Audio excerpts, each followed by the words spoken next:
जाए तो उसे मोहब्बत कहते हैं, दिल सजदे में झुक जाए तो उसे मोहब्बत कहते हैं, सर सजदे में झुक जाए तो उसे इबादत कहते हैं, सर सजदे में झुक जाए तो उसे इबादत कहते हैं। वतन की मोहब्बत में कट जाए सर तो उसे शहादत कहते हैं, वतन की मोहब्बत में कट जाए सर तो उसे शहादत कहते हैं। फौजी है जिंदगी मेरी, वर्दी ही कफन होगी, आजमा के देख लेना कभी भी, हाथों में बंदूक और हथेली पर जान होगी, हाथों में बंदूक और हथेली पर जान होगी। इस तरह हम वतन को बचाने निकलेंगे, इस तरह हम वतन को बचाने निकलेंगे, अपनी हस्ती को हम मिटाने निकलेंगे। जब भी होगा जुल्म भारत माता पर तो हम अपना, जब भी होगा जुल्म भारत माता पर तो कसम हिंदुस्तान की हम अपना लहू बहाने निकलेंगे, तो कसम हिंदुस्तान की हम अपना लहू बहाने निकलेंगे।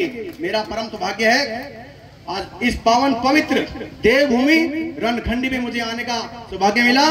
अमर बलिदानी अरुण राणा के सम्मान में आदरणीय मंत्री कुंवर विजय सिंह जी द्वारा जो शहीद सम्मान द्वार का बहुत अच्छा उद्घाटन किया गया, उसके लिए मैं आपको साधुवाद देता हूँ, प्रणाम करता हूँ। बहुत ही नेक और ऐतिहासिक काम आपने किया है और रणखंडी गांव से मेरा 2000 दिन आता है। जब इस गांव में बहुत सारी ऐसी कुर्तियां थी, लोग देशभक्ति का नाम भी नहीं जानते थे, बल्कि रणखंडी जनपद के प्रत्येक गांव में मेरा जाना हुआ। 2000 के आसपास चारों दिशाओं में एक ऐसी किलकारी गूंजती थी, हर रोज हमें सूचना मिलती थी कहीं चौराहे पे डकैती बढ़ गई, गोलियां चल गई, लूटपाट हो गई, गाय कट गई, न जाने कितनी तरह की ऐसी आपराधिक घटनाएं हमारे आसपास घटती थी। तो हमने मिशन वंदे मातरम की चिंगारी के साथ एक बुलंद आवाज को गांव दर गांव बचाया और आज ये बच्चों ने ऐतिहासिक कार्यक्रम दिया है। ये उसी दौरान सन 2008 के बाद वंदे मातरम मिशन की चिंगारी जो गांव को हमने बचाई, उन्हीं चिंगारियों की गूंज आज यौवन की अवस्था में पहुंच चुकी है और पूरे देश में गूंज रही है। मैं नमन करता हूं पूरे गांव को, आज के इस कार्यक्रम के आयोजक के पूरे मंडल को, मेरे सामने बैठे देशभक्त भारतीय सेना के जवानों को, उन रिटायर्ड सैनिकों को, आदरणीय कैप्टन सतीश शर्मा जी जिनके माध्यम से इस कार्यक्रम में आने की मुझे आज सौभाग्य प्राप्त हुआ। आपकी पूरी टीम को नमन करता हूँ। कहने को बहुत कुछ है लेकिन हमारे बहुत अतिथि बैठे हैं, उनका भी सम्मानजनक हमें उद्बोधन सुनना है, उनके क्रांतिकारी विचार सुनने हैं। उन्हें मैं इतना कहते हुए कि देश से बढ़कर और क्या है, देश से बढ़कर और क्या है, ना पूछना है ना पता है, देश से प्यार हो गया है, क्या यही मेरी खता है? हम कब होंगे शहीद ऐ भारत माता तेरे चरणों में, क्या तुमको कुछ पता है? ना ख्वाहिश है कुछ पाने की, इस देशभक्त दीवाने की क्रांति जी उठे हर हिंदुस्तानी दिल में, बस इतनी सी आरज़ू है इस राष्ट्र भक्त परवाने की। मेरे दिल की आग बढ़ेगी हर दिन तक, मेरी क्रांति का यूं तराना गूंजेगा। चल पड़ा हूं मैं क्रांति के पथ पर, मुझको मेरे बाद जमाना ढूंढेगा, मुझको मेरे बाद जमाना ढूंढेगा। भारत माता की, भारत माता की, भारत। एक छोटी सी लाइन मैंने बहुत पहले लिखी थी, आज उन्हें आदरणीय ठाकुर साहब कह रहे याद करने के लिए आप सबके बीच में रखूं।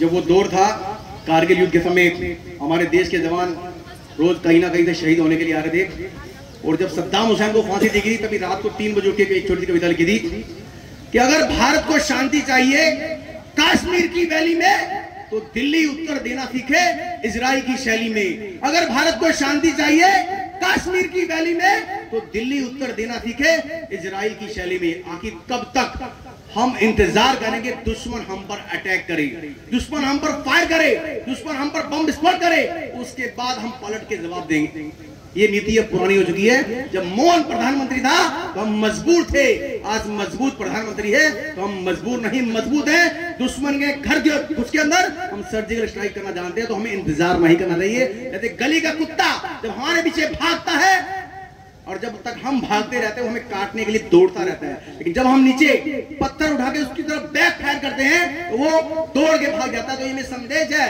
अगर दुश्मन के विरुद्ध इजराइल की शैली में आक्रामक होकर हम हमला करेंगे तो हमारा कोई भी सैनिक शहीद नहीं होगा। दुश्मन के घर में मातम होगा। जैसे इजराइल घर में घुस के मारा है, एक के बदले में 10,000 मार रहा है। हमें इजराइल की नीति अपनानी होगी, अपने भारतीय सेना के शौर्यवान बलिदान को बचाना होगा। एक एक भारतीय सैनिक हमारे देश के लिए कीमती है, उनका सम्मान हमें करना होगा। हमारे देश का प्रत्येक बच्चा पूरा जवान जब ये पूछता है कि हमारे घर में जो कुर्तियां हैं हम सैनिकों के पसीनों में कैसे लेंगे, जो हमारा इतिहास हमसे छीन लिया गया, छुपा लिया गया। अगर ठाकुर सुरेंद्र पाल को ये बताए इनके पिताजी अय्याज थे, शराबी थे, बदमाश थे, कुत्ते थे, चोर थे, कोई क्या गर्व से इस मंच पर अपने पिता का नाम ले सकेंगे? क्योंकि हमारा इतिहास हमें बताया गया, औरंगजेब महान, अकबर महान, टीपू सुल्तान महान, खिलजी महान, अगर हमें बताया गया होता बच्चों को कि हम उन वंशजों के वारिस हैं, उनके वंशज हैं जिन्होंने एक तलवार से बहलोल खान को घोड़े समेत बीच में चीर दिया। तो हमारे बच्चों के जो ये दिमाग है, हमारे जो बच्चों के अंदर सामने बलिदान की प्रेरणा है, वो तेज तलवार दौड़ दी है और वो भी जोश से भरपूर होकर देश रक्षा के लिए समर्पित होते हैं और बहुत सारी कुरीतियों से बचते हैं। बस इतना कहना चाहूंगा। धन्यवाद।